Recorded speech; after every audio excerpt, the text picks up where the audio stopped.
kok lagi berpuasa, mau apa lo? Kan gitu kan, seperti itu saudara.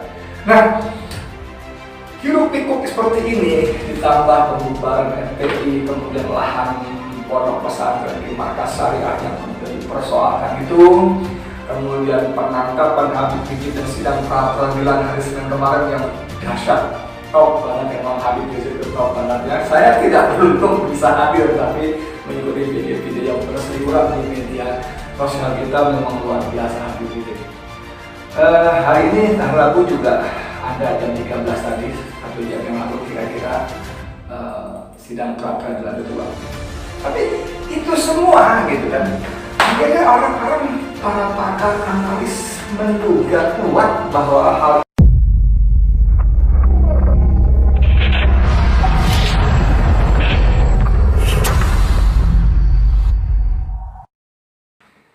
Bismillahirrahmanirrahim. Assalamualaikum warahmatullahi wabarakatuh. Dengan saya Edi Mulyadi. Saudara sekalian, hari-hari ini kita betul-betul dibikin sibuk luar biasa. Sibuk dalam arti dijejali informasi yang semakin kemari semakin terasa bagaimana negara ini dikelola dengan semau-maunya. Penguasa dengan menggunakan dalih hukum, menggunakan hukum untuk kepentingan kekuasaan. Meminjam istilah Hamdan Yulfa, mantan ketua MK, yang ada sekarang adalah rule by law. Rule by law yang harusnya rule of law. Jadi rule by law itu menggunakan hukum untuk kepentingan kekuasaan. Dan hari ini luar biasa sekali. Udahlah, kita kemarin bicara soal bagaimana FPI dibubarkan oleh 6 pejabat menteri, setingkat menteri kan. Kemudian ditambah maklumat Kapolri yang menuai kegaduhan luar biasa. Bagaimana maklumat pada poin 2D itu langsung disikapi sebagai wujud dari arogansi kekuasaan, menabrak hak-hak demokrasi rakyat. Serem nggak? Menabrak Undang-Undang Nomor 40 Tahun 99 tentang pers, karena poin 2D itu menyebutkan bahwa rakyat tidak boleh mengunggah, mengakses informasi apapun terkait dengan FPI, ya kan? Bahkan bukan cuma itu. Orang-orang yang ngerti hukum yang bergabung di YLBHI, di Kontras dan sebagainya, tentu saja kalangan pers, baik AJI, baik PWI, Dewan Pers, bahkan dan sejumlah lembaga organisasi pers lain juga mengatakan bahwa maklumat Kapolri itu adalah wujud nyata dari ancaman serius terhadap tugas utama pers. Dan orang-orang justru mengatakan maklumat itu melanggar Undang-Undang Dasar Pasal 28F, bagaimana masyarakat itu punya hak untuk mengakses informasi. Tapi sudahlah, orang boleh bunyi berbusa-busa. Yang bunyi juga bukan man on the street, bukan orang-orang sembarangan, orang-orang jalanan, tapi mereka yang punya kapasitas, punya otoritas bicara soal hukum, bicara soal HAM. Mereka udah bunyi semuanya. Tapi memang hukum sedang berada dalam genggaman penguasa. Seolah-olah seperti katakan, gua sekarang kok lagi berkuasa, mau apa lo? Kan gitu kan, seperti itu saudara. Nah, hiruk pikuk seperti ini ditambah pembubaran FPI, kemudian lahan pondok pesantren di markas syariah yang kemudian dipersoalkan itu, kemudian penangkapan Habib Rizik dan sidang pra peradilan hari Senin kemarin yang dahsyat, top banget emang Habib Rizik itu top banget ya. Saya tidak beruntung bisa hadir, tapi mengikuti video-video yang berseliweran di media sosial kita memang luar biasa Habib Rizik. Hari ini tanggal Rabu juga ada jam 13 tadi, 1 jam yang lalu kira-kira, sidang pra peradilan kedua. Tapi itu semua gitu kan, akhirnya orang-orang, para pakar analis menduga kuat bahwa hal itu sengaja di blow up, dimunculkan kemudian di blow up untuk menutupi kasus-kasus besar berupa salah urus negara ini. Ya enggak? Misalnya yang paling gampang adalah soal korupsi bansos. Juliari Peter Batubara, Menteri Sosial dari PDIP, ya kan? Itu, aduh, mohon maaf saya terpaksa menyebut merek, ya kan? Investigasi Tempo menyebutkan bahwa itu mengalir ke kandang banteng. Jadi ini bukan cuma individu seorang Juliari, apalagi Juliari adalah wakil bendahara umum di PDIP. Kalau Tempo sampai bisa menyimpulkan dan bahkan berani menyimpulkan untuk mengalir ke pos banteng, maka sangat patut diduga bahwa partai ini benar-benar bukan cuma jadi sarang koruptor, tapi menjadikan korupsi sebagai salah satu penghasilan utama partai. Dan ini yang seharusnya menurut para netizen, ini yang jauh lebih layak dibubarkan ketimbang pemerintah sibuk ngurusin FPI, ketimbang pemerintah sibuk ngurusin Habib Rizik. Ya kan? Coba begitu dibubarkan, ya Allah, dengan takdir Allah, Tanjung Pinang dilanda banjir. Dan biasanya di tempat-tempat musibah begitu memang FPI datang duluan, tanpa SK, tanpa selebaran, tanpa apa, mereka terjun langsung berbuat. Dan sekarang tidak ada relawan di sana. Anda mesti lihat kan bagaimana di media sosial kita juga beredar ada selebaran dari BNPB daerah. Nah, relawan nol, nanti saya carikan screenshotnya. Itu luar biasa sekali, saudara.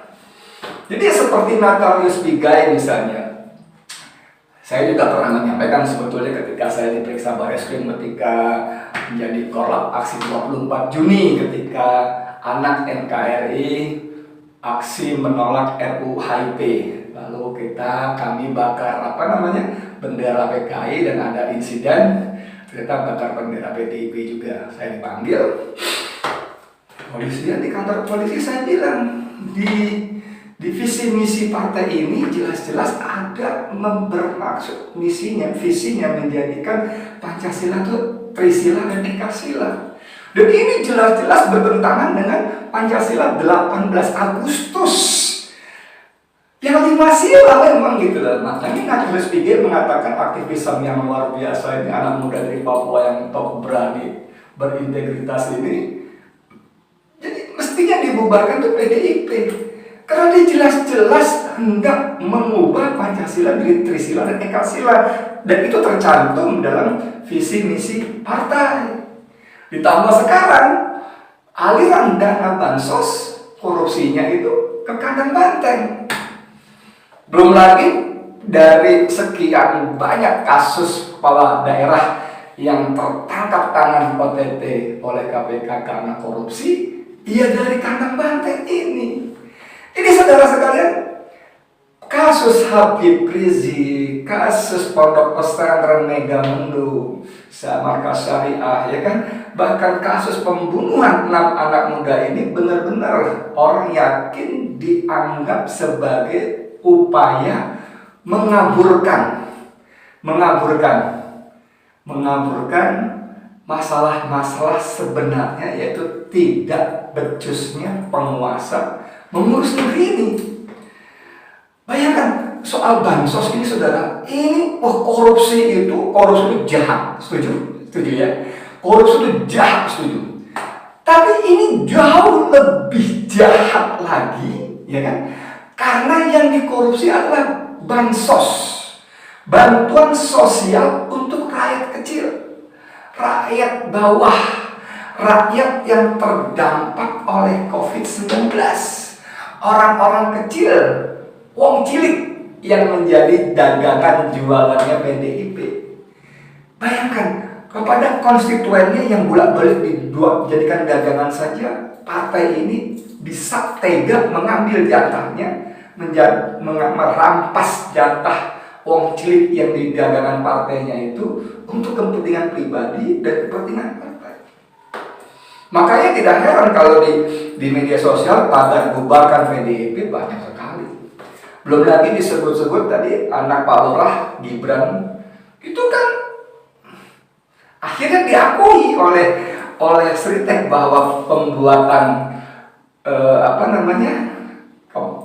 goodie bag itu memang penunjukan. Padahal kita tahu persis aturan mainnya, penunjukan itu hanya bisa dilakukan jika nilainya di bawah 50 juta rupiah. Nah ini saudara coba bayangin, 15.000 kali 1 juta kantong saja udah 15.000 rupiah kali 1 juta kantong udah 15 miliar. Kalau kali 10 juta kantong 150 miliar. Bagaimana mungkin ini bisa dipenunjukkan? Dan orang-orang Kemensos kan mengakui bahwa si Sritek ini mendapat jatah cetak karena rekomendasi dari anak Pak Lurah. Pak Lurah anaknya kemarin sedang berlaga di pilkada di Solo. Jadi saudara sekalian, bagaimana hukum di tangan penguasa menjadi alat untuk mengamankan kekuasaannya, alat untuk menggebuk lawan-lawan politiknya. Ya kan? Apalagi polisi yang jelas-jelas disebut aparat hukum. Waduh, ini luar biasa sekali menjadikan hukum sebagai bayangkan ketika Hamdan Zulfan mengatakan FPI bukan organisasi terlarang, tidak boleh dilarang. Ketika Profesor Margarito Kamis mengatakan ucapan menteri, keputusan menteri bukanlah hukum, tidak mengikat, tidak boleh dan tidak bisa mengikat. Ya kan? Semua berkata begitu orang-orang yang punya otoritas di bidangnya karena keilmuannya, karena kepakarannya. Ketika bahkan Mahfud MD mengatakan bahwa oke, FPI silakan, mau Front Pemersatu Islam, mau Front Perempuan Indonesia, FPI silakan. Kepala Biro Humasnya, Kepala Biro Penerangan Masyarakat Polri mengatakan polisi tetap akan membubarkan kegiatan FPI. Kalau mau jadi ormas ikuti aturan lain, terdaftar, kalau nggak ilegal. Mas, sampai ini piye? Sampai kan, bintang 1 loh, ngerti hukum loh.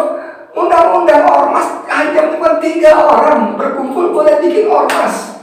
Keputusan MK mengatakan kalau ormas tidak mempunyai surat keterangan terdaftar SKT, tidak otomatis dia ilegal, apalagi terlarang. Tidak. Itu hanya memberikan perbedaan pelayanan negara terhadap yang bersangkutan. Kalau tidak terdaftar, ya tidak mendapat pelayanan negara, termasuk bantuan pendanaan, kan begitu. Jadi saya udah pesimis mengimbau Pak Jenderal Idam Aziz Kapolri untuk menggunakan saat-saat terakhir kekuasaannya untuk menyetop polisi, Polri, Kepolisian Republik Indonesia melakukan pelanggaran hukum yang harusnya justru menjadi tanggung jawab polisi dan berusaha untuk menegakkan hukum, bukan menjadikan hukum sebagai alat untuk menghabisi lawan-lawan penguasa. Jadi kembali ke soal tadi, banyak masalah-masalah besar, masalah bansos, masalah ekonomi yang nyungsep. Ini nyungsep, saudara. Ekonom senior di Jalan ini mengatakan tahun 2020 ya ekonomi jeblok, 2021 ekonomi anjlok, atau sebaliknya. Intinya memang no. Kemarin 2 hari lalu saya nonton berita armada truk sampah di Kabupaten Jember itu diparkir di kantor kabupaten karena sopirnya itu melakukan aksi demo. Kenapa? Karena mereka tidak memperoleh uang BBM untuk operasionalisasi truk sampah. Dan menurut mereka memang ternyata anggarannya belum turun. Ini gila saudara. Bagaimana negara memang nggak punya duit dari pemerintah, dana alokasi umum, dana transfer daerah itu tidak turun karena uangnya nggak ada. Jadi, nah sampai di sini saya mengingatkan Mas Jokowi, sampai itu presiden, gunakan jabatan sampean sebagai nahkoda mengelola kapal NKRI bude banget ini melewati badai. Jangan sampai tengok-tengok, diem, nggak ngomong 1000 bahasa soal-soal seperti ini, cicing wae, meneng wae, mingkem gitu loh. Jangan. Ada anak muda dibunuh, Anda lama nggak komentar, begitu komentar menyakiti hati rakyat. Masyarakat tidak boleh semena-mena, negara tidak boleh kalah. Aduh, jangan begitu. Yang semena-mena itu aparat, rakyat nggak bisa semena-mena. Ya, lalu ada banjir, ada banjir lah di Tanjung Pinang. Menteri Sosial yang baru ngapain sibuk di Jalan Sudirman Tamrin yang kemudian netizen pencuriga? Tunawismanya adalah rekayasa. Ini negara salah urus, saudara. Nggak urus, ya. Jadi, please deh, kelola negara dengan benar, kembalikan negara dengan benar. Jadikan hukum sebagai benar-benar alat untuk menegakkan keadilan. Hukum hanya berarti apabila keadilan tegak. Jangan justru hukum dijadikan alat untuk melestarikan kekuasaan. Ya, Mas Jokowi, jangan diam saja. Waktu Glenn Fredly meninggal, musisi itu, Anda bikin status loh di Twitter. Anda prihatin, Anda berduka cita. Ini masalah negara bertumbuk-tumbuk, masalah sangat serius. Anda diam saja, Mas. Apa yang terjadi dengan sampean? Ya, please wake up, Mas, wake up. Anda presiden, sampean presiden. Terlepas bagaimana pemilihannya kemarin, terlepas monggo, itu sudah lewat monggo. Tapi sampean tuh presiden. Ayo, ya, sampean buktikan, sampean akan gigit koruptor bansos, gigit. Ayo, Firly Bahuri, ya. Sampai buktikan juga KPK akan menghukum mati koruptor bansos. Ya, jangan cari pasal-pasal berplat-plat tadi. Begitu dari saya, Edi Mulyadi untuk FNN. Assalamualaikum warahmatullahi wabarakatuh.